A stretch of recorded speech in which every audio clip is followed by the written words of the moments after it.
Kalau kamu ketakutan, kamu tidak akan bisa mengalami janji Tuhan. Takut dan janji Tuhan itu dua hal yang berlawanan.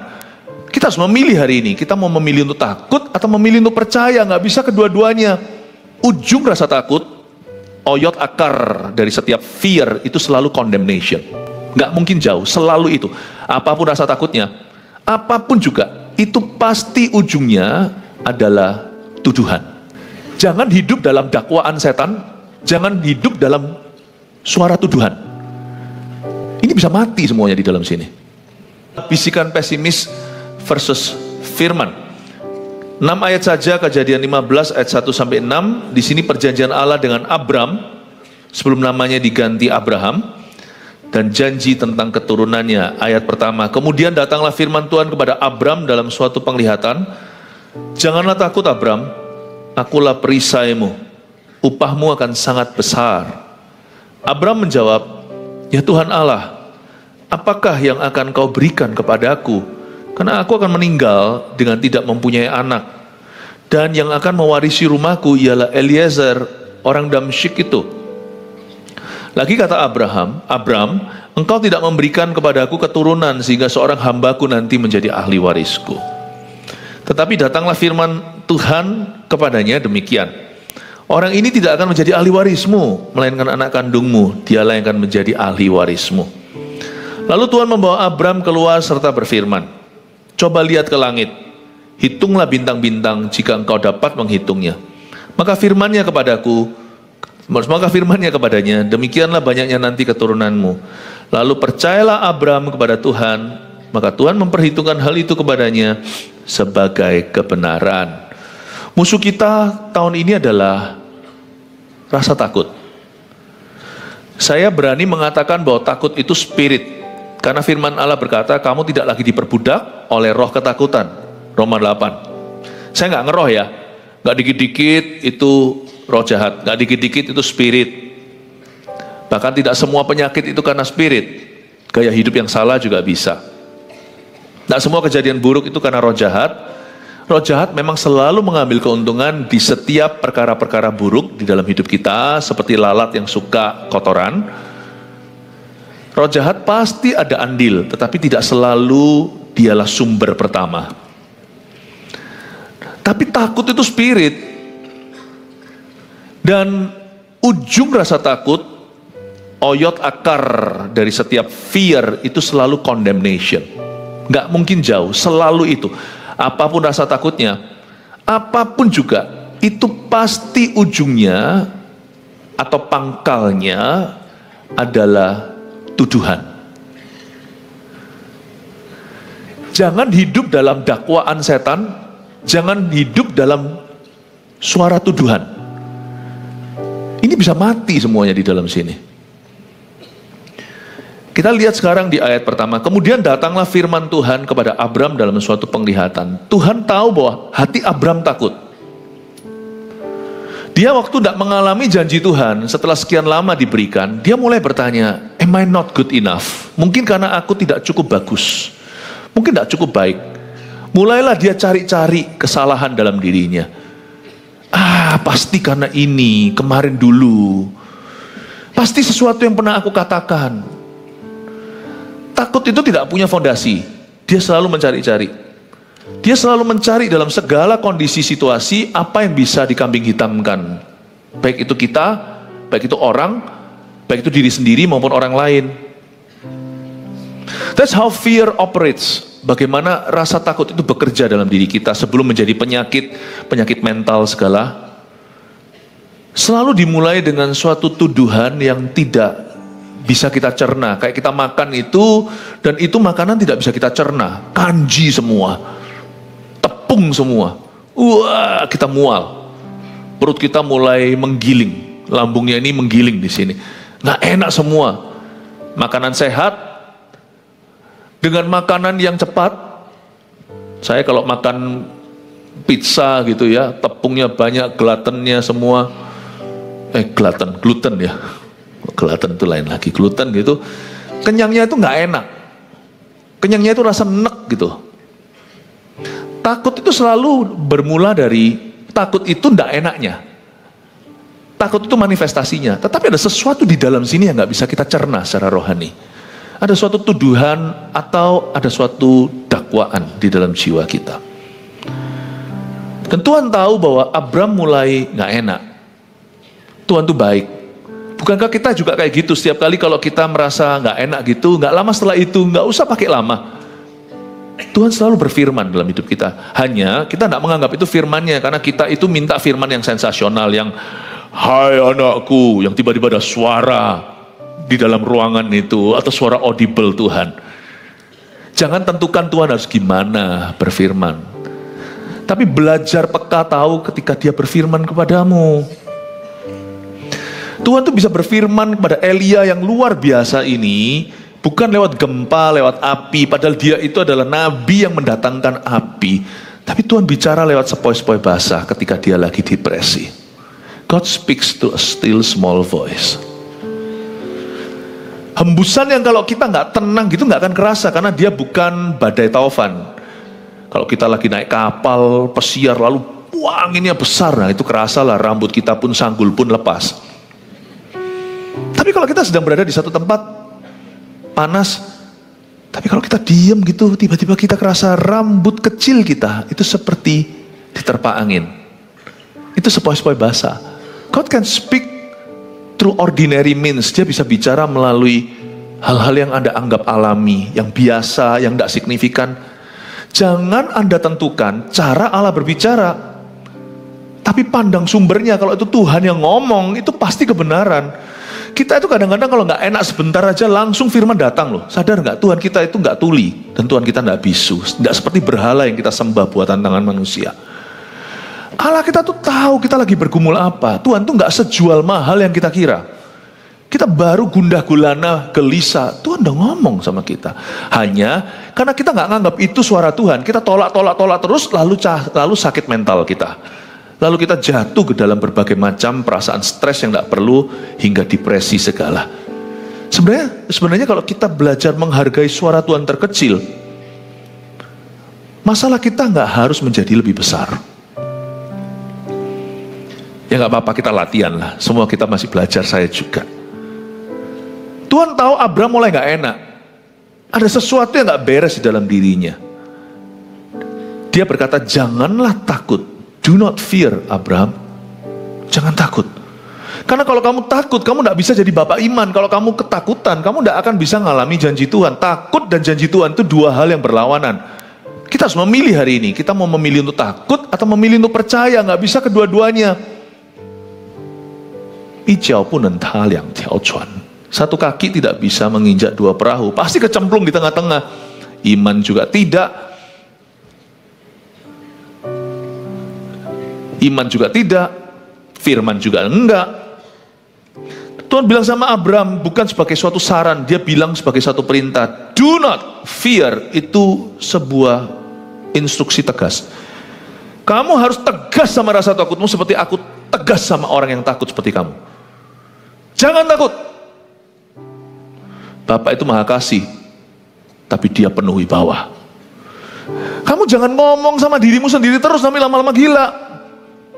Jangan kau renungkan sesuatu kecuali firman Tuhan. Mungkin Abram selama ini dengar suara orang sekelilingnya. Mungkin Sarah sendiri ngomong sesuatu. Mungkin siapa. Lalu mungkin orang-orang mulai bisik-bisik di sekelilingnya. Mulai murmuring bahasa Inggrisnya. Mulai rasan-rasan. Mana mungkin. Dengar sih rumor katanya dia itu akan jadi bapak segala bangsa. Anak satu aja belum punya. Abram lah nggak bodoh lah, dia tahu kira-kira mereka tuh ngomong soal apa, sekalipun nggak dia dengarkan kata-kata mereka lewat raut wajah, mereka tahu. Abram tahu mereka lagi rasan-rasan. Kita aja loh kalau di luar sana itu loh, di foto orang aja kita tahu kok, orang pura-pura seperti handphonean tapi saya bolak-balik alamin itu, saya jatuh korban. Video, tahu lah. Kita kerasa, Abram juga tahu orang-orang ngomong apa. Tapi mungkin itu sudah mulai merasuk ke dia. Dia tanpa sadari mulai masuk ke dalam pikirannya. Tuhan langsung konfrontasi. Hei, my servant, hambaku, jangan takut ya. Akulah perisaimu. Upahmu itu akan sangat besar. Alasan kamu tidak takut adalah, aku adalah pembela hidupmu. Aku pembela panggilanmu. Apa yang kamu lakukan, kamu keluar dari Mesopotamia, tanah kelahiranmu, Ur Kasdim itu, kamu pergi tinggal di Haran, sekian lama sampai papanya mati, lalu dia pindah ke tanah Kanaan. Aku responsibel, kata Tuhan, aku tanggung jawab penuh. Aku yang suruh kamu kok. Kita tuh harus punya rasa aman sama Tuhan. Kalau Tuhan suruh kita lakukan sesuatu, kalau kita tahu kita di poros kehendak Allah, kalau kita tahu yang kita lakukan dan kerjakan itu adalah kehendak Tuhan, do not fear. Jangan takut what people think, what people say about you. Harus bandel. Kita harus belajar satu art, satu seni namanya cuek. Meskipun kita selalu harus improve, saya ngerti. Kita semua itu pasti harus memperbaiki diri, itu sudah so pasti. Namanya orang kalau mengikut Tuhan itu dia akan diubahkan. Tapi kalau circumstance, kalau kondisi keadaan itu menggoyang Anda jangan goyah itu sampai ke dasar. Pada dasarnya itu kita harus aman dulu. How are you? I'm fine, thank you. Apa kabar? Aku baik. Christ is sufficient for me. Kristus cukup bagiku. Jangan lupa fondasimu. Makanya orang Kristen harus membangun di atas dasar yang teguh. Kita harus percaya. Percaya diri kita itu bukan percaya pada diri sendiri. Percaya diri kita itu akarnya adalah percaya Tuhan. Orang Kristen, anak Tuhan harus confident. Harus percaya diri. Karena orang yang percaya pada Tuhannya, pasti akhirnya dia percaya apa yang ada pada dirinya itu dari Tuhannya. Kecuali kalau ada sesuatu yang mengganggu hatimu, kalau kita tertuduh, dan tuduhan kita itu ada alasannya. Kalau kita pinjam barang setan, misalnya kalau kita jatuh dalam dosa, kalau kita melakukan sesuatu yang salah, kita masih lari dari hadirat Allah, dan kita masih lari dari tanggung jawab kita, dan ada sesuatu yang kita belum kembalikan, yang kita ambil dari sesama. Kalau kita ada suatu celah, ya selesaikan. Kalau gitu Anda tidak mungkin bisa percaya diri, karena tuduhannya itu beralasan. Jangan terlalu percaya diri kalau Anda hidup dalam perselingkuhan. Jangan merasa Tuhan di sisimu, karena Tuhan tidak pernah menyertai orang yang salah. Layaklah Anda merasa terdakwa, tapi dakwaan itu jangan diberikan ke setan. Biarkan Roh Kudus yang menginsafkan, sehingga Anda rasa bersalah itu bawa ke Tuhan dalam bentuk pertobatan dan kata-kata penyesalan, supaya beres dengan Tuhan. Tapi kalau kita sudah beres dengan Tuhan, so long that my heart is right with God, kalau hatiku benar dengan Tuhan, I don't care what you think. Aku tidak peduli apa yang orang lain pikirkan. Kalau hatiku benar sama Tuhan, 1000 rebah di sebelahku, 10.000 di sebelah kiriku, kiri kananku ribuan, aku tetap akan berdiri. Jikalau Allah di pihakku, siapa lawanku? Penting, kita itu harus punya defense mechanism atau mekanisme pertahanan di dalam mental kita. Mental itu jiwa. Dan jiwa kita itu harus nimbah air itu dari sumur kita, yaitu manusia roh kita yang diisi dengan firman. Jiwa kita tenang, jiwa itu kehendak, kemauan, keinginan, jiwa itu pikiran, jiwa itu kehendak bebas, jiwa itu perasaan, emoji, emotikon di dalam tubuh kita. Itu jiwa. Jiwa kita itu tidak punya kekuatan pada dirinya. Manusia rohani itulah sumurnya. Kalau manusia rohani kita penuh dengan firman, jiwa kita bisa goyah, tapi tidak akan tergoyangkan. Dia hanya goncang sebentar. Defensive mekanisme kekuatan, mekanisme pertahanan dalam diri kita. Orang Kristen tidak boleh sakit mental. Bisa sakit mental, tapi tidak harus. Kalau Anda tahu di dalam dirimu dia terlebih besar. Orang Kristen juga tidak bisa kesurupan.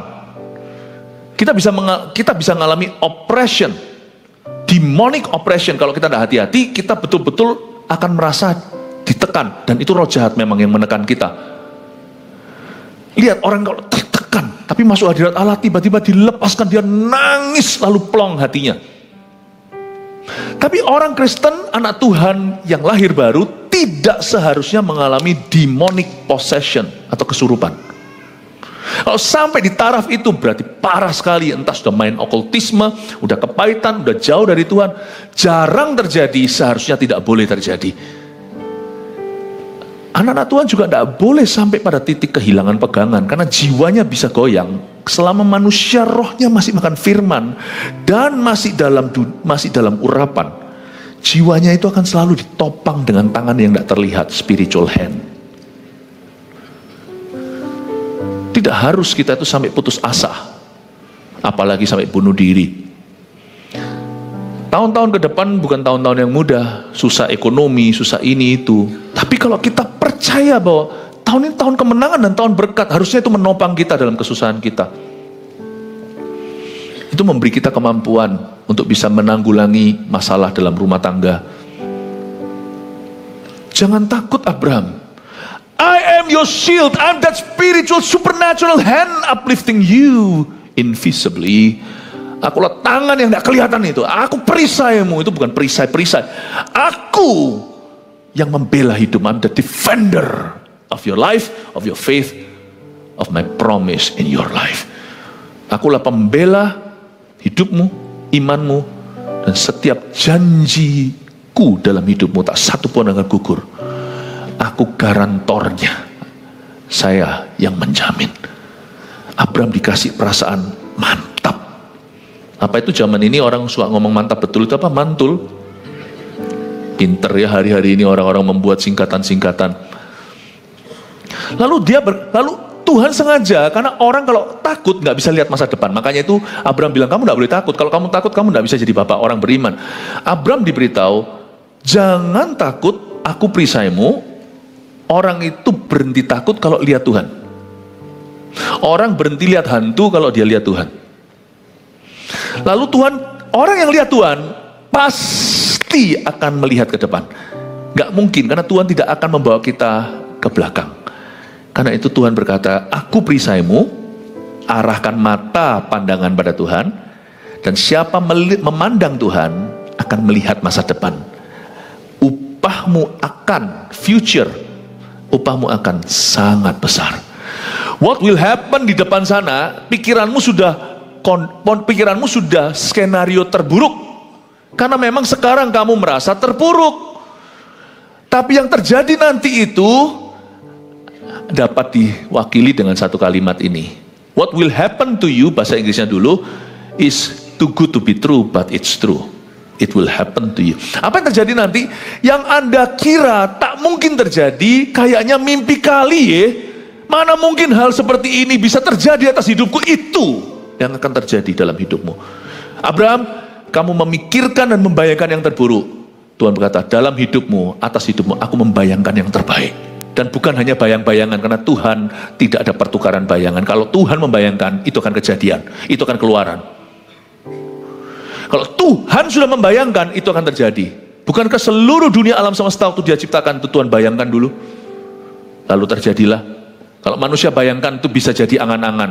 Itu juga bisa jadi mimpi di siang hari bolong. Tapi kalau Tuhan sudah memikirkan, pasti kejadian. Yang percaya kasih tepuk tangan untuk Tuhan. Kalau lagi ada perdebatan antara kau dan Tuhan, ngalahlah. Karena kalau Tuhan kalah, Tuhan tidak mungkin kalah, Anda akan kalah. Paham ya? Coba mikir sedikit. Kalau ada perdebatan, opini kita dan firman Tuhan, ngalahlah. Sekalipun kadang-kadang dalam perdebatan itu Anda seolah dirugikan, karena Tuhan suruh Anda melakukan sesuatu yang sukar, mengampuni, melepaskan dulu, belajar bersabar, bersyukur, hal-hal yang mematikan manusia dagingmu. Tapi ngalahlah. Kalau sampai Tuhan ngalah sama Anda pasti akan kalah dalam hidup ini. Karena firman itu selalu memenangkan kita. Meskipun awal mulanya waktu kita mentaati firman itu, kita seperti seolah dikalahkan. Kok enak, orang itu gitu, aku ngampuni gitu aja, aku melepaskan. Seolah-olah, kalau sampai Anda disuruh ngalah, itu Tuhan memenangkan Anda nanti. Jadi kalau ada terjadi perdebatan di dalam hati, misalnya Tuhan ngomong sama seseorang, kamu sudah waktunya melayani, gak mau habisi. Ayo kamu sekarang mulai mimpin di CG, lagi dilatih gitu sekali. Tapi kita gak mau, kenapa? Aku gak bisa. Ayo multiplikasi, membelah, gak mau, kami akrab. Kami sudah seperti saudara kembar semua. Cuman jumlahnya 50 di CG itu udah bukan CG itu bukan CG udah. Itu gereja dalam gereja. Gak mau. Kalau lagi debat antara Tuhan dan otoritas ilahi yang Tuhan taruh di sana, bukan tentang benar dan salah, tentang kebijakan pelayanan, ngalah. Sebab kalau sampai Anda menang, sebentar lagi Anda kalah dalam hidup. Kalau sampai Tuhan kau kalahkan, berarti Tuhan give up sama Anda. Kalau sampai Tuhan ngalah dengan Anda, berarti Anda tidak dicinta. Yakub itu, meskipun akhirnya Tuhan izinkan dia menang dalam pergulatan itu, tapi dia dipukul di pangkal pahanya sampai dia pincang. Tuhan tunjukkan, sorry ya, lu tidak menang. Aku kasih kamu kemenangan, kamu tidak menang lawan aku. Tapi setelah dia pincang inilah, janji Tuhan dikenapi, Esau didamaikan. Kalau sampai Anda kalah, sebentar lagi Tuhan buatmu menang, buat Anda menang. Coba ini, sekarang bingung nggak menang kalah menang ini? Saya harap kita mengerti. Saya beritahu ya, orang termudah untuk kita bergaul adalah Tuhan, karena Tuhan itu paling tulus. Di seluruh dunia nggak ada setulus Yesus. Orang itu apa adanya itu Tuhan itu. Udah nggak usah Anda reka-reka. Kalau Tuhan bilang A, B, B, kalau manusia bisa pura-pura. Tapi pribadi yang paling sulit sekali, sukar sekali untuk kita taklukkan, dan pribadi yang paling the hardest person, orang yang paling sulit di dunia ini, kalau soal berdebat, itu Tuhan. Saya dapatkan kalau bergaul dengan Tuhan itu susah-susah gampang. Gampang karena Tuhan apa adanya, susah banget karena Tuhan selalu menang. Dan Tuhan selalu benar. Kadang-kadang saya itu sama Tuhan itu hubungannya bittersweet, tahu enggak? Manis pahit. Manisnya itu saya bisa nangis dalam hadirat Allah, tapi pahitnya itu kadang-kadang kalau saya lagi salah hatinya, atau kudu mau salah, atau hati saya itu kudu berontak, atau nggak mau lah pokoknya nurut, itu rasanya orang terakhir yang saya mau temui itu Tuhan Yesus. Karena saya tahu ketemu Tuhan, iya kan? Yunus kan gitu kan waktu dia lari, iya kan? Diampuni kan ini kan? Susah lah sudah, terus terang aja. Kalau orang hatinya nggak benar itu orang yang paling dia tidak ingin jumpai adalah Kristus. Tuhan bilang, akulah perisaimu, upahmu akan sangat besar. Hari itu Abram kalah debat. Bisikan pesimis itu mungkin dari orang lain, tapi mungkin bisa jadi dari suaranya sendiri. Pernahkah Anda merasa seperti di dalam dirimu, padahal bukan setan, wong Anda sudah penuh Roh Kudus, tapi itu pikiran bisa main trik di dalam diri Anda, itu bisa main game. Di dalam diri Anda itu, di hati Anda itu seperti ada suaramu sendiri. Memang suaramu terus memberitahu kamu itu gagal, you're a failure, kamu gagal. Dan biasanya setan tuh ngerti aja di mana ada kotoran dia kirim lalat. Bisa aja nanti ada orang-orang yang nimbrung di situ dan secara sengaja maupun tidak sengaja seperti meneguhkan pikiranmu, you're a failure, kamu gagal, kamu orang gagal. Lihat itu, gagal kan kamu kan? Gagal bisa menghidupi keluargamu kan? Gara-gara kamu, perusahaan keluarga merugi, ya kan? Itu ya embel-embelnya pasti nanti setelah itu disuruh judi, disuruh apa. Pasti ada jurus kalap yang akan ditawarkan oleh setan, akan ada kepanikan. Karena setan itu tidak punya produk lain. Dia produknya bukan damai sejahtera. Produk dia pasti adalah sesuatu yang gegabah. Tapi pernahkah Anda merasa seperti ada suara-suara? Memang sih ada 1-2 hal terjadi yang suggest atau yang menyarankan Anda itu demikian. Memang pernah gagal dalam bisnis misalnya, tapi seperti ada kata-kata terus di dalam pikiran itu. Kamu itu gagal, kamu itu tidak bagus, kamu itu. Padahal ya nggak ada sesuatu. Bukan dosa yang kita masih pelihara. Apalagi perkara-perkara yang sudah lalu. Tapi setan itu terus ungkit lagi. Kamu gagal, kamu bodoh, kamu tidak disayang, mama lebih sayang Koko. Kamu itu kurang pinter, kurang pandai, mana buktinya? Buktikan dong dirimu tuh terus. Nah, saya rasa Bapak orang beriman ini pun mengalami semacam itu. Konteksnya kita tidak tahu karena kita tidak hidup zaman itu. Tapi pasti Abram tuh dengar sana sini, pasti ada peneguhan-peneguhan yang tidak disengaja. Tapi di dalam hatinya ada warfare, ada perang batinia. Abram menjawab, coba lihat ya, dari jawabannya kita tahu renungan hatinya yang salah.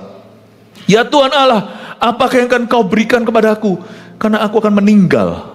Wih, tunggu ya. Kalimat ini kalimat yang sudah definitif loh. Bukan karena mungkin aku meninggal. Berarti renungan ini juga sudah matang. Karena aku akan meninggal dengan tidak mempunyai anak. Jadi dia sudah pasti. Karena aku meninggal.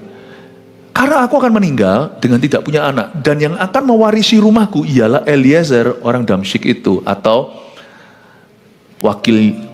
atau asistennya dia.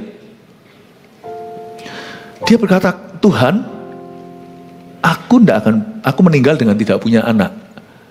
Bapak orang beriman, mana imannya? Hari itu dia malah justru, bahasa Surabayanya, ngandani Tuhan. Malah justru guruin yang maha kuasa. Hei Tuhan, apa yang kira-kira engkau bisa berikan? Dia bukan kurang ajar loh ya. Dari ayat-ayat ini tidak ada teguran Tuhan setelahnya, pratanda bahwa Tuhan menerima keraguannya asal kau bawa kebimbanganmu ke Tuhan, bukan untuk gosip ria atau untuk racuni orang lain jadi toksik bagi teman-teman. Kalau Anda punya keraguan, ketakutan, kebimbangan, bawa ke Tuhan, kemungkinan terbesar 100% ketakutanmu itu akan dibantah Tuhan. Keraguanmu itu akan dibatalkan. Kebimbanganmu akan diolah sama Tuhan, daur ulang, recycle, menjadi materi untuk iman. Tapi kalau kita nggak bawa ke Tuhan, kita bawa ke orang, apalagi ke alamat yang salah, itu terjadi infeksi, terjadi komplikasi. Kalau kita lagi sakit, misalnya tiba-tiba semutan nih badan nih, ke dokter, jangan diobati sendiri. Takutnya nanti bisa stroke, bisa apa, tanya dokter lah. Daripada diobati sendiri, dikasih ini, tempeli koyo sendiri, tapi kalau sudah istilahnya semutannya sudah setengah badan, menurut saya Anda lebih baik pergi ke rumah sakit segera, karena mereka yang diberi, mereka yang punya ilmu, pengetahuan, dan kemampuan. Jangan coba Anda garap sendiri yang Anda tidak kuasai. Ketika Anda takut untuk masa depan, Anda tidak menguasai masa depan, jangan datang ke orang. Datang ke Tuhan, karena dia yang punya kuasa. Dan untungnya Abram membawanya kepada Tuhan, tidak terjadi infeksi, malah justru terjadi transformasi. Dia berkata, Tuhan, apa yang akan kau berikan? Karena aku akan meninggal dengan tidak punya anak, dan yang akan mewarisi rumahku ialah Eliezer, orang Damsyik itu. Abram sangat manusiawi, jadi saya sama sekali tidak menghinanya. Saya tidak berkata dia bapak orang beriman, tapi tidak punya iman. Tapi bapak orang beriman ini lahir dari keraguan seperti Anda dan saya, berarti kita juga bisa menjadi orang beriman. Abram sangat manusiawi, artinya sama seperti kita. Dalam konteks di mana supranatural belum terjadi, dia selalu akan cari best option, opsi yang terbaik. Opsi terbaik, plan B-nya Abram, bukan plan B-nya Allah. Plan B-nya Allah itu adalah kalau kita gagal di tangan pejunan, maka periuk itu akan menjadi suatu bejana yang lain. Tapi kalau plan B kita itu artinya plan A Tuhan nggak ada, ya sudah, aku pakai caraku sendiri. Abram memang punya bakat alam di sana, nanti ada Hagar. Tapi kali ini dia memproposalkan ke Tuhan, Tuhan, gimana kalau Eliezer aja orang Damsyik itu, karena dia itu jujur. Dan dia ini orang Damsyik yang sudah dari sejak muda ikut aku. Jadi ya sudah wis, gini aja, perjanjianmu diteruskan ke dia. Lagi kata Abram ayat 3, engkau tidak memberikan kepadaku keturunan sehingga seorang hambaku nanti menjadi ahli warisku. Ini bukan kurang ajar, tapi dia sangat realistis. Iman itu tidak fantastis. Siapa yang mengira iman itu sensasional, Anda salah. Iman itu selalu mulai dengan sebuah realita, kita bergumul itu jadi berlian. Tidak ada mutiara itu yang timbul. Kalau mutiara dibikin dari pabrik, itu nggak ada harganya. Murah maksudnya. Tapi kalau mutiara itu dari kerang sungguhan, itu di bawah dasar lautan. Kalau mutiaranya itu dari itu, nah itu mutiara sejati. Itu berharga sekali. Berlian kan juga dari earth, atau dari bumi, dari perut bumi. Kalau mau buat berlian-berlianan itu banyak palsuan. Yang itu pabrikan. Iman yang sejati tidak lahir dari perasaan, tapi dari pergumulan. Through your suffering, through your struggles, melalui pergumulan Anda, itu ditempa sama Tuhan menjadi bubuk iman. Dan Tuhan berkata kepadanya di ayat 4, tapi datanglah firman Tuhan kepadanya. Bisikan pesimis ini, Abram udah penuh, udah kenyang. Pesimis. Ya, dan mungkin mulutnya hari-hari itu sudah pesimis sekali. Belum lagi dia tinggal di antara orang-orang yang najis lidah pula. Dia sudah mendengarkan kata-kata tidak percaya itu sudah menjadi makanan sehari-hari. Tapi datanglah firman Tuhan kepadanya, dibantah sama yang Maha Kuasa, tahu nggak? Dibantah. Kalau setiap kali Anda takut, lalu takutan itu selalu ada bantahan, berarti takutan itu bukan dari Tuhan. Kalau Anda takut berbuat dosa, lalu habis itu bukan dibantah, Anda masuk ke hadirat Allah, diteguhkan, jangan kau lakukan itu. Nah, itu bukan rasa takut yang salah. Ketakutan yang sama Tuhan dikonfirmasi, itu peringatan jangan. Tapi ketakutan yang dibantah sama Roh Kudus, baru ke gereja langsung dapat khotbah itu. Nanti saat teduh secara pribadi dapat khotbah itu. Mungkin kita sudah nggak mau saat teduh, lagi males nih cari hadirat Allah, hatinya sudah tawar dan hambar. Nanti keluar sana tiba-tiba teman kasih ayat, atau tiba-tiba kita buka Alkitab kita yang apps itu muncul ayat itu, semua kok rasa takutku tuh dibantah penuh ya sama Tuhan. Jangan kau kira itu kebetulan loh, Tuhan memang membantahmu. Bisikan pesimis itu hanya mempan dibantah sama firman. Makanya itu orang kalau sudah kena sedikit mental, satu-satunya jalan, sungguhan, nggak ada jalan lain kecuali doa dan firman. Anda mau minum obat itu solusi sementara. Tetap Anda makan ayat. Baca Alkitab, jangan hanya baca untuk mendengarnya. Baca bukan hanya baca untuk melihatnya, baca untuk mendengarnya. Baca. Berapa banyak kesaksian orang-orang yang keluar dari gua jahanam ini. Ada yang kena tiba-tiba panic attack, serangan kecemasan, berbagai macam goncangan mental. Jalan masuknya setan ke sana juga karena lemah firman. Hati yang pesimis mikirkan sebuah ketakutan, dan itu direnungkan siang dan malam, pagi petang, sampai akhirnya jatuh mentalnya. Kalau jalan masuknya setan adalah karena engkau lemah firman, jalan keluarmu adalah engkau kuat firman. Tidak ada jalan lain, bukan obat-obatan. Obat-obatan itu solusi sementara, cepat lambat toh harus Anda putuskan. Kalau sampai orang seberat itu ya, sampai harus perlu obat, jalan keluarnya cuma satu, Bapak Ibu.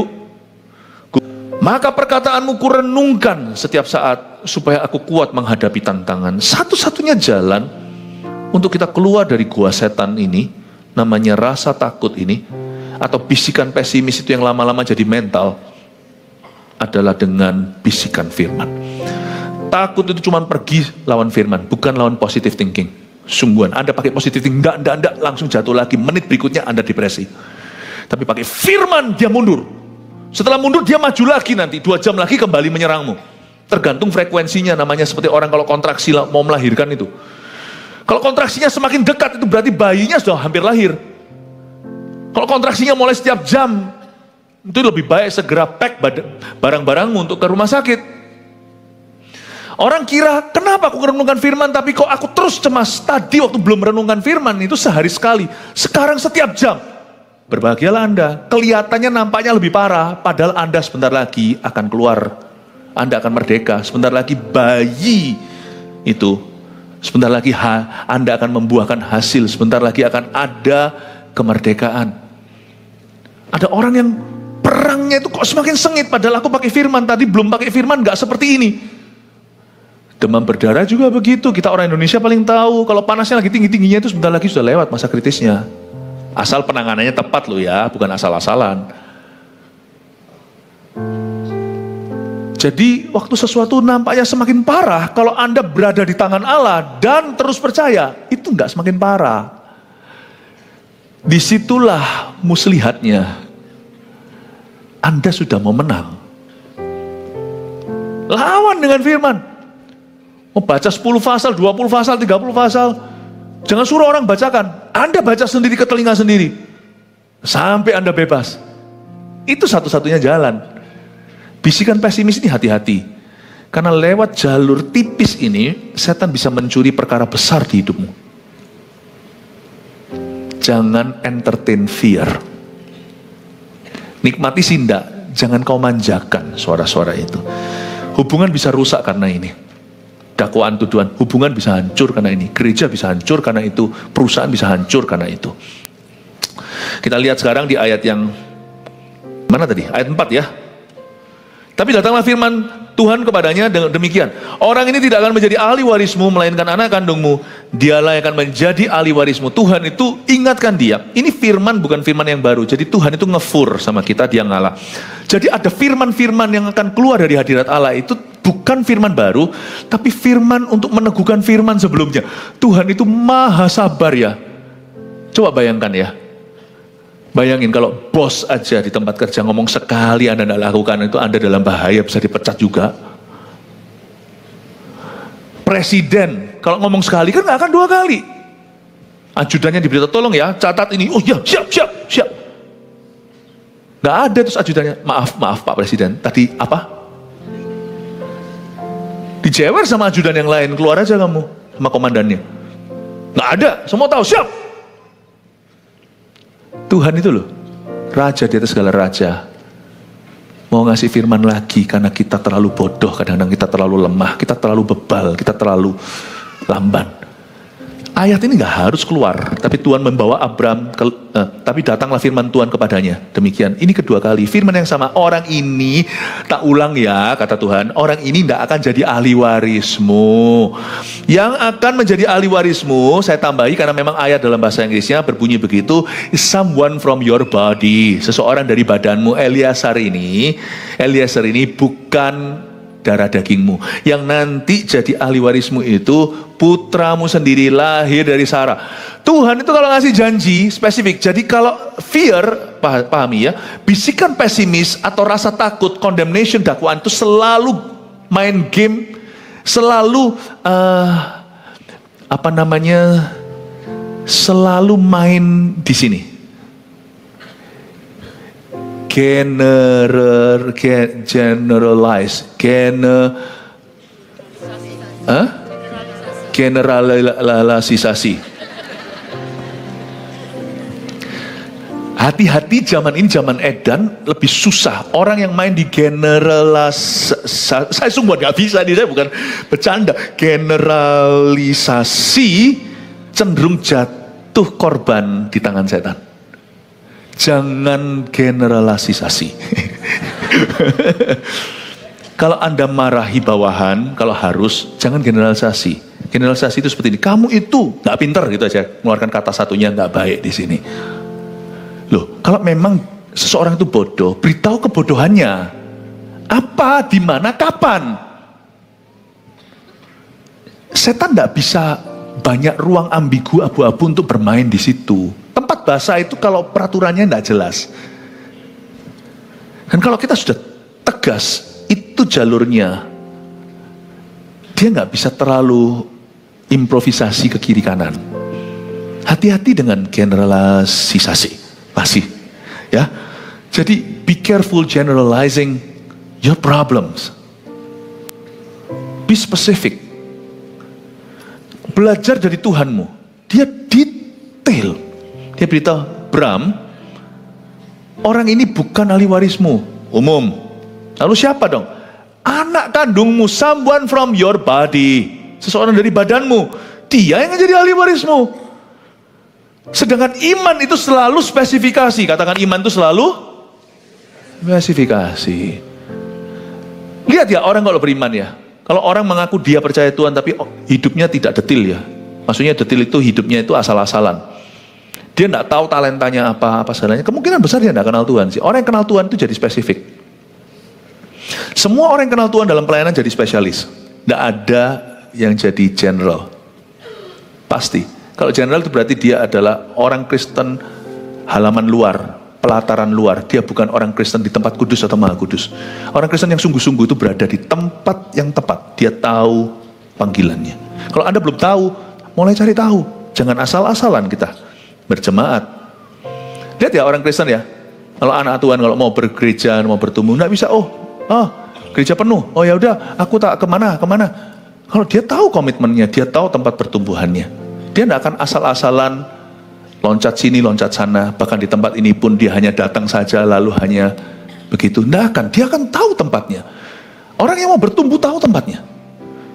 Orang yang berbuah itu tahu tempatnya. Tidak ada yang suatu hari nanas berkata, kepingin manggis, plum, keluar manggis. Dia tahu dia nanas. Dia tahu dia buah apa. Orang tidak ada berbuah itu asal-asalan, berbuah itu ikut-ikutan. Berbuah itu selalu spesifik, selalu detail. Jangan-jangan orang Kristen tidak berbuah itulah yang tidak tahu dia harus kemana. Lalu Tuhan membawa Abram keluar, ayat 5, serta berfirman, coba lihat ke langit, hitunglah bintang-bintang jika engkau dapat menghitungnya. Maka firman-Nya kepadanya, demikianlah banyaknya nanti keturunanmu. Mari kita pelajari ayat 5, simple ya. Lalu Tuhan membawa Abram keluar. Untuk supaya dia bisa dengar firman, dia harus keluar. Percuma Tuhan ngomong sama dia waktu dia masih ada di kemah, jutek lagi pikiran. Tuhan bawa dia keluar, dibawa ke outdoor sih. Ini bukan bicara tentang indoor, dalam gedung atau outdoor, bukan. Tapi kita harus keluar dari cara pikir kita yang salah dulu untuk mendengar pemikiran yang betul. Coba ya dalam hitungan ketiga, sungguhan ya, fair ya, lakukan beneran ya, oke? 1, 2, 3, ikuti instruksi saya ya, ini instruksi jasmani. 1, 2, 3, tahan nafas, jangan dibuang nafasnya. 1, 2, 3, buang nafas. Dah? Tarik nafas lagi, 1, 2, 3. Nah, jangan dibuang, tahan dulu. Tarik lagi, tanpa buang, susah. Untuk Anda mau menghirup udara baru, Anda harus buang dulu udara kotor sebelumnya, udara lama. Kenapa banyak hal Tuhan tidak bisa bekerja lagi dalam hidupmu sekalipun Dia Maha Kuasa, karena Tuhan tidak pernah memaksa. Kenapa Tuhan tidak bisa bekerja lagi di dalam hidup seseorang? Mandul janji orang itu, karena orang itu masih berada dalam pikiran lama yang salah dan dia bertahan bercokol di sana. Tuhan berkata, kamu keluar, get out. Get out of that. Hal-hal itu yang membuat kamu jadi kayak gini. Ini Abraham yang ku tahu kah? Ini Abraham yang ku kenal kah? Masa ngomongnya begini? Tuhan, apa yang bisa kau berikan? Aku tidak punya anak, tidak akan punya anak. Yang mewarisi rumahku nanti itu. Orang ini lalu malah bisa bilang, kau tidak akan makan. Sudah tahu Tuhan lagi, lebih tahu dari siapapun, kau tidak memberikan kepadaku keturunan, kau tidak akan memberi aku nanti seorang anak. Get out of that, bertobat dari itu. Tuhan tegur hambanya dengan lembut dan dengan kasih. Tobat dari itu. Kalau kamu tidak tobat, aku tidak bisa membuatmu penuh. Repent. Bukan bertobat dari amoralitas, asusila, tapi bertobat dari pikiran yang salah. Tobat, Bram, tobat. Setelah kamu tobat, kamu keluar. Sekarang kamu lihat. Nah, Tuhan kasih dia satu game. Ini bukan game, tapi sebuah perbuatan. Katakan sebuah perbuatan. Katakan sebuah pekerjaan. Tuhan kasih dia satu job. Coba kamu lihat ke langit, hitunglah bintang-bintang jika engkau dapat menghitungnya. Lucu ini, nggak mungkin bisa. Kalau dia hitung bintang itu 1, 2, 3, 4, 5, 6, 7, 8. Hitung sampai ke 15, lupa bintang pertama di mana, apalagi kalau gerak atau goyang, dia harus hitung ulang. Tuhan memberi dia sesuatu yang seemingly an impossible task, atau sebuah tugas tanggung jawab yang mustahil untuk dilakukan, tapi Tuhan tetap suruh dia lakukan itu. Kalau dia belum ngerti, belum bisa kuasai kemustahilannya, karena menghitung bintang itu mustahil, kuasai dulu pekerjaannya. Tuhan ajari kita yang namanya the works of faith. Bahasa Inggris, yang bisa bahasa Inggris ngomong sama saya, the works of faith. Bahasa Indonesianya, Tuhan memberi kita yang namanya perbuatan iman. Katakan perbuatan iman. Katakan lagi perbuatan iman. Kadang-kadang kita belum bisa menguasai imannya, karena iman itu penuh kemustahilan. Kita harus terlebih dulu melakukan perbuatan iman itu. Jadi ingat nih, orang kusta gak ada satupun yang pernah sembuh dari perjanjian lama. Disuruh sama Tuhan Yesus, gak sembuh di tempat, suruh ketemu imam. Imam itu adalah dokter yang bisa memverifikasi kesembuhan ini. Mereka bisa aja ngomel tuh orang-orang kustanya, apa ini? Datang ke Tuhan kok nggak disembuhkan? Udah, kamu jalan dulu ke dokternya, pergi ke imam. Imam itu juga punya lisensi, izin untuk bisa ngecek penyakit yang mematikan ini kusta. Karena itu berhubungan dengan seremoni agama di Yahudi, di Israel. Jadi waktu mereka jalan, mereka itu melakukan perbuatan iman. Iman mereka masih belum ada atau masih pas-pasan, baru biji sesawi aja. Waktu mereka jalan itu, gunung pindah. Kadang-kadang kita datang ke hadirat Tuhan, tolong, tapi Tuhan kok suruh aku melayani ya? Kita lakukan perbuatan iman itu, pertolongan Tuhan datang. Nggak tahu di kilometer berapa. Kenapa ya? Kenapa ya kok justru saya dikasih Tuhan satu job to do? Kenapa ya? Aku sendiri sakit, tapi aku suruh doain orang sakit. Kenapa hari ini Tuhan utus saya, orang-orang sakit sekeliling saya untuk dilayani, padahal saya sendiri sakit keras. Loh, saya memang ke dokter, karena itu yang lumrah harus dilakukan. Saya diutus ke dokter. Tapi kenapa orang-orang sakit ini diutus ke saya? Ci, doakan ya, Ci, doakan. Kadang-kadang saya mau marah, lu gak tahu ya, aku juga kena kanker tahu. Sometimes Tuhan kasih kita tugas yang impossible. Hitung tuh bintang. Tuhan suruh kita melakukan sesuatu yang sifatnya perbuatan iman. Aku sendiri loh belum bisa beriman. Bayangkan aku jadi CGL, ampun deh, aku tuh masih takut. Suruh doa makan aja, gagap kok Tuhan. Mau suruh doa makan itu saking gugupnya. Mari kita semua pejamkan kepala. Oh sorry, Tuhan berkati makan minuman ini, jadikan kekuatan buat kami. Nggak tahu mau ngomong apa. Aku mulai ditantang jadi CGL berikutnya. Ya harus ikut sih jenjangnya, proses kepemimpinan. Saya harus mengerti hati dan warna DNA-nya GMS itu seperti apa, supaya saya nggak salah langkah dan salah mengarahkan orang. Tapi aku masih belajar loh kok. Mana bisa? Kalau sudah dipercayai, anggaplah Tuhan suruh Anda melalui pemimpin Anda untuk coba hitung bintang. You do the works of faith, nanti faith-nya akan ditambahkan. Imannya akan ditambahkan. Waktu kita mimpin, kaget.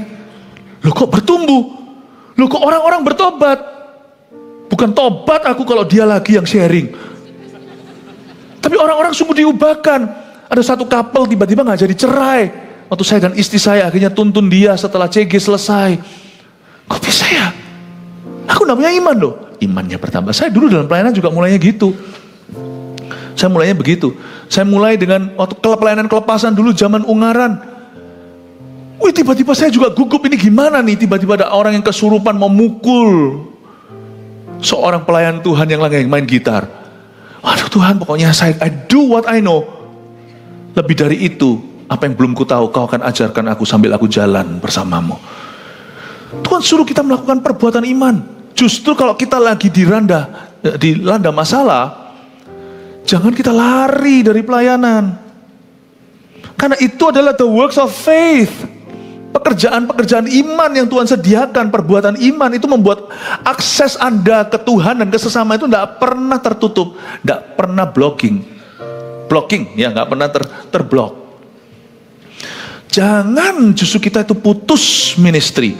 Aduh, karena aku dalam masalah. Kecuali kalau sesuatu yang memang tidak pantas. Contohnya, saya masih dalam hutang piutang karena dulu saya entengin yang namanya hutang bank atau hutang sama seseorang, apalagi kalau pinjaman online. Wah, saya amburadul di situ, tiba-tiba saya ngomong di Biskon bagaimana mengelola keuangan, ya ngawur lah, itu nggak cocok lah. Jelas-jelas tahu sana itu alergi kacang, kok semua makanannya dari kacang. Jangan nantang, paham ya? Tapi ministry lain itu terbuka. Kalau Anda bertobat dan tahu salahnya dan sekarang perlahan-lahan berdoa sambil berusaha untuk keluar dari hutang piutang, cari pelayanan yang lainnya yang tidak nantang. Ada tuh. Tapi yang pasti jangan kau berhenti berdoa, berhenti memuji, berhenti nyanyi. Jangan berhenti. Perbuatan iman itu lanjut. You know, to be honest, kita ini yang sibuk dengan semua pelayanan, perbuatan iman itu seperti roda yang gelinding terus jalan. Sometimes tidak fairnya itu, tidak tanya sama pengendaranya, do I feel like it or not? Saya hari ini mood enggak untuk itu? Enggak tanya tuh. Pernahkah Anda tanya sama WL-nya tadi seperti misalnya Koredo, lagi mood enggak hari ini nyanyi? Moodnya hari ini untuk WL. The works of faith continue. Jalan terus. Tidak hanya ministry, tapi ketaatan. Kebaktian satu tadi. Your obedience itu tidak perlu tanya. Dan tidak perlu tanya Anda mau, Anda kepingin nggak mut-mutan. Obedience continues. Continuing obedience atau ketaatan yang terus menerus itu jadi apa? Ayo, saya kasih quiz bahasa Indonesia versi Alkitab. Ketaatan yang terus menerus itu jadi apa? Kesetiaan. Kesetiaan. Faithfulness. Dan kesetiaan itu dalam perkara sederhana. Karena ketaatan itu dalam perkara kecil. Kalau ketaatan dalam perkara besar itu show namanya. Ketaatan dalam perkara kecil, itu loh yang annoying sekali atau yang irritating, yang hal-hal yang sifatnya iritasi, yang kecil itu lagi sehari-hari gitu. I feel like it, I don't feel like it, I counting the stars. Aku suka nggak suka, aku terus menghitung. Bintang sungguhan ya. Ayo kita hitung yuk. Hitung ini aja nggak mampu hitung yang sungguhan. Jangan kita itu marah sama Tuhan kalau kita disuruh melakukan sesuatu untuknya. Karena itu yang membuat kita keluar dari bisikan pesimis dan mata kita tertuju ke firman. Terakhir, lalu percayalah Abram kepada Tuhan, maka Tuhan memperhitungkan hal itu kepadanya sebagai kebenaran. Anda belajar sesuatu? Kok bisa ya? Percayalah Abram kepada Tuhan, Tuhan memperhitungkan kepadanya kebenaran. Ini nggak make sense. Maksudnya apa sih? Memperhitungkan sebagai kebenaran, percaya pada Tuhan. Gini loh. Maka Tuhan menganggap perkara ini udah sah. Udah Bram, lu gak usah doa ini lagi. Ini udah final di tanganku. Kamu tinggal tunggu aja. Memang dari sini sampai Ishak lahir, sejarah mencatat masih ada 15 tahun lagi Abram menunggu. Oke? Tapi Abram gak perlu lagi bergumul soal ini. Sekarang next. Dia nanti akan ada urusan lain. Sodom Gomora, apa segala. Masih ada tugas-tugas lain. 15 tahun menanti, bukanlah penantian dalam pengangguran. Tapi kita tidak boleh gumul yang sama tahun depan. Selesaikan tahun ini, karena Tuhan punya pekerjaan menghitung bintang yang akan terus-menerus diperbaharui. Ada sesuatu lagi setiap tahun, setiap bulan, tidak sama dengan bulan dan tahun sebelumnya. Jangan stagnan di pergumulan yang sama itu terus. Nggak selesai-selesai. Tuhan berkata ini sudah selesai. Kapan itu dianggap Tuhan selesai dan dihitungkan sebagai kebenaran? Ketika percayalah Abram kepada Tuhan. Percayalah Abram kepada Tuhan itu percayakan. Ini ya. Gimana ya? Saya minta dompet seseorang kasih ke sini. Bawa saya. Iya, itu dompet ada isi berharga nggak? Ada ya. Terima kasih Pak Fandi, silakan. Oke. Pak Fandi, ini jangan yang menontonnya tidak melihat di balik layar, ini nanti saya kembalikan. Saya bukan pendeta yang ambil barang orang. Dalamnya ada macam-macam berharga ya. Wih, masih ada 1 kilo emas ini. Lagi naik lagi emas ya. Pak Fandi, kenapa maka percayalah Abram kepada Tuhan. Garis bawahi, percayalah Abram kepada Tuhan. Tidak berhenti percayalah Abram, titik. Kepada Tuhan, dia percaya Tuhan, bukan tidak tulis maka percayalah, maka Abram percaya Tuhan. No, itu orang Kristen, jadi Kristen. Maka Abram percaya Tuhan, tapi Abram percayalah dia kepada Tuhan. Itu dua dimensi yang berbeda. Jadi orang Kristen itu satu hal. Setelah itu dalam hidup kekristenan kita itu, kita percayakan ke Tuhan atau kita nggak percayakan ke Tuhan dan kita terus otak-atik sendiri dalam kekhawatiran, itu dua hal yang berbeda. Makanya ada yang namanya miserable Christians. Karena dia berhenti sampai percaya Tuhan, bukan percayakan kepada Tuhan. Oke, saya ulang sekarang. Pak Fandi kasih dompet ini ke saya, karena Pak Fandi kenal saya. Ini ketua Biskon. Nah saya, tidak khawatir nih, dompetnya saya bawa lari nih. Dalamnya apa ini? Dompet, permen, kredit card, apalagi nih, kunci mobil, kunci rumah, kunci safe box juga ada di sini. Ngapain dibawa sini bang, tutup hari Minggu? Nggak takut karena Pak Fandi aman. Tahu saya siapa? Saya gembalanya dan kita juga teman. Dan ini percayakan tidak masalah. Ya, Misalnya kalau Pak Fandi kasih dengan orang di luar sana tidak kenal, lalu habis itu berkata, orangnya tanya, nama saya Joko misalnya. Oh iya Pak Joko, percaya enggak nama saya Joko? Saya percaya Pak Joko. Oke, percaya Pak Joko dengan percayakan dompet ini ke Pak Joko beda hal. Dan Tuhan tidak kagum kalau Anda hanya percaya Tuhan. Wong setan aja percaya Tuhan. Roh jahat itu tahu, coba lihat kalau kelepasan. Wah, Yesus aku takut. Tahu dia kenal, Paulus dia tahu. Yesus dia kenal. Tuhan tidak impress kalau Anda percaya Tuhan. Setan juga percaya Tuhan. Ketika Abraham berkata, oke deh, ku percayakan. Tuhan berkata, ini orang benar. Bukan orang Kristen aja, orang benar. Jangan jadi orang Kristen yang miserable. Terima kasih Pak Fandi, saya kembalikan kunci mobilnya. Terima kasih. Anda dan saya berhenti sampai percaya Tuhan? Religion agama? Atau realita? Hidupku ini satu-satu ku percayakan pada Tuhan. My relationship ku percayakan. Kalau Tuhan berkata jangan jadi sama orang yang tidak sepadan iman, aku percayakan meskipun aduh Tuhan, aku mau jadi sama orang itu tapi dia bukan orang Kristen, aku percayakan, I say no.